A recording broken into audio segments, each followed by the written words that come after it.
Hola, ¿qué tal? Te saluda el profesor Jorge David Escalante Muñoz y espero que hayas pasado un año 2024 muy excelente y empezamos con nuestras clases. El día de hoy vamos a ver un tema sumamente interesante sobre la historia. Este tema que es tan importante y justo también nos va a ayudar a nosotros. Es la historia de la filosofía. ¿En dónde? En el Perú. Entonces vamos a mencionar cómo se ha ido desarrollando la historia a través de las etapas. Cómo el pensamiento filosófico ha ido evolucionando a través de la historia del Perú. Por ejemplo, nosotros tenemos la historia de los incas. Esta historia de los incas, vamos a ver cómo la filosofía ha ido dándose, cómo se ha desarrollado. Mira, te comento algo. Muchos filósofos peruanos mencionan que en los incas no había filosofía. ¿Por qué decían eso? Te voy a mencionar. Muchos de estos filósofos mencionaban y expresaban lo siguiente. Ojo, no puede haber filosofía, decían por acá. En los incas no hubo filosofía. Algunos dicen no hubo. Otros dicen que sí hubo. Entonces, cuando nosotros hablamos de que no hubo, ¿por qué dicen que no hubo?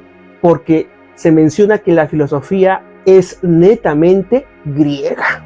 Entonces, dicen que porque la filosofía nació en donde, profe, nació en Grecia. Otros mencionan también, pues, que la filosofía no puede haber existido en los incas porque fue netamente occidentalista. Esa también es una gran situación que nosotros podemos encontrar aquí en este proceso. A su vez, vamos a mencionar aquí algo que es tan interesante, tan novedoso, en la cual vamos a ver. Entonces nosotros mencionamos y decimos occidental. ¿No?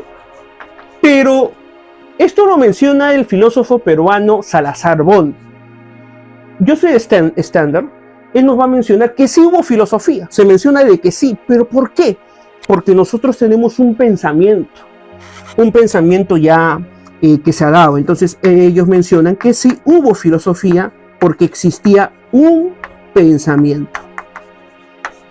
Si nosotros nos vamos a los escritos de Garcilaso de la Vega, vamos a encontrar aquí que realmente en este tema que se llama los comentarios reales, yo te recomiendo que leas los comentarios reales. En los comentarios reales, lo voy a poner por acá, comentarios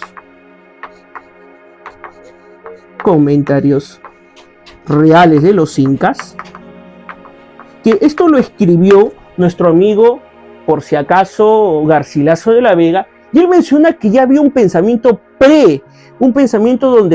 donde veíamos que los incas pues hablaban, reflexionaban de la cosmología, de los astros, del tema de los valores. Por ejemplo, cuando hablamos nosotros en quechua y usamos bastante este término amaqueya, masuya, ¿no? Entonces no seas mentiroso, no seas ladrón, no seas ocioso. Entonces hablamos de que sí pudo haber habido, sí, pero los que están y los que profesan y dicen que no hubo, dicen que también aquí en los incas no había escritura. Y eso pues conllevaba a que no se pueda registrar el pensamiento filosófico. Ahora vamos a ver en el periodo del virreinato.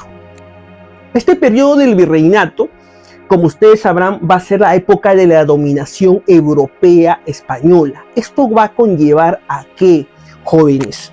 Esto conlleva a de que vamos a tener ahora otro tipo de filosofía.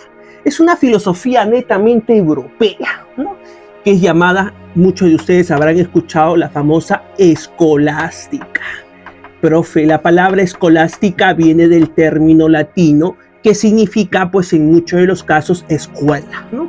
La palabra escolástica, como tú podrás saber y tú conoces, hablábamos pues de este proceso llamado también como en la época medieval. En Europa se usó bastante bajo el nombre pues de un personaje que tú debes conocer, mucho de nosotros sabemos cómo se llama.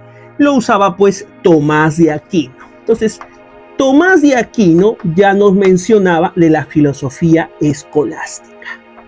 Tomás de Aquino. Y Tomás de Aquino pues provenía de ¿dónde, profe? Provenía de la ciudad de Aquino, que es Italia. Por ende, vamos a ver que aquí en el Perú esta filosofía escolástica va a conllevar a una disputa, a una problemática que se dio en el virreinato.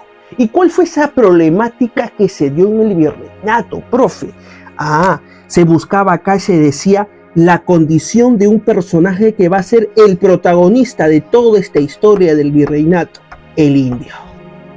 Entonces aquí nosotros vamos a tomar en cuenta al indio. Vamos a encontrar a dos teólogos muy importantes de Europa que van a estar en esta disputa. Muchos de ellos ustedes habrán escuchado a un personaje muy conocido por nosotros. Le voy a poner este verso.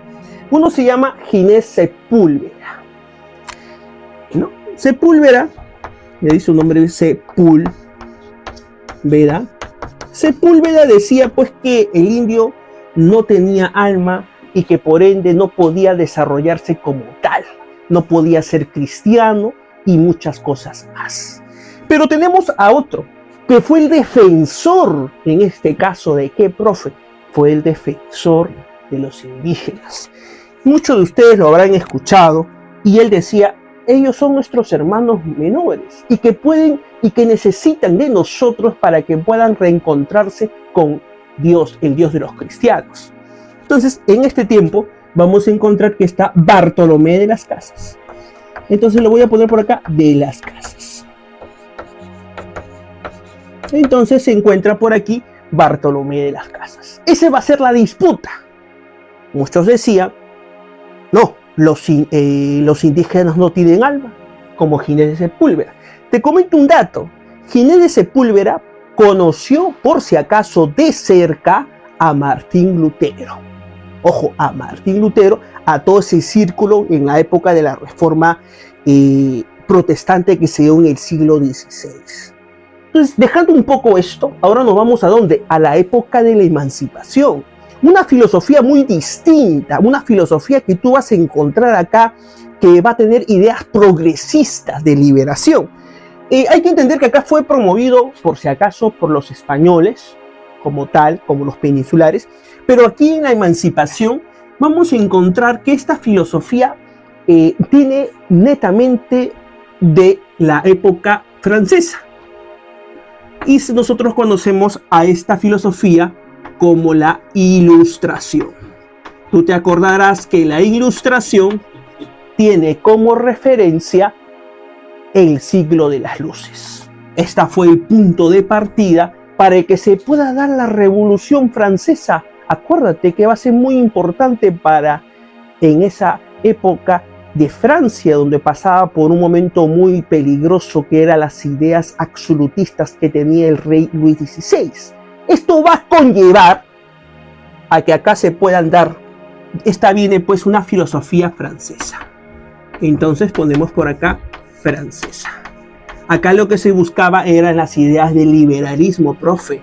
Exacto, exacto, el liberalismo. Cuando nosotros hablamos de liberalismo, nos vamos a encontrar con algo que es importante, la liberación de la economía, de la política, podríamos hablar de la filosofía, y esto va a ser promovido por los criollos. Entonces acá van a estar trabajando y va a ser promovida por los famosos criollos. Profesor, ¿quiénes son los criollos? Los criollos eran también conocidos como los españoles americanos, o aquellos hijos de españoles que nacieron en las tierras de América. Entre uno de ellos tú debes conocer, tenemos a Toribio Rodríguez de Mendoza. Toribio Rodríguez de Mendoza, uno de ellos, que tú habrás escuchado en su momento. Entonces, otro personaje que vamos a encontrar y que va a ser muy interesante es nuestro amigo Hipólito Unanue, el médico. De ahí viene la escuela de San Fernando, donde él estudió lo que es hoy día San Marcos. Entonces, estas ideas van a ser tan importantes, y quiero recalcar acá que Toribio Rodríguez de Mendoza va a ser el precursor de las ideas de la Ilustración.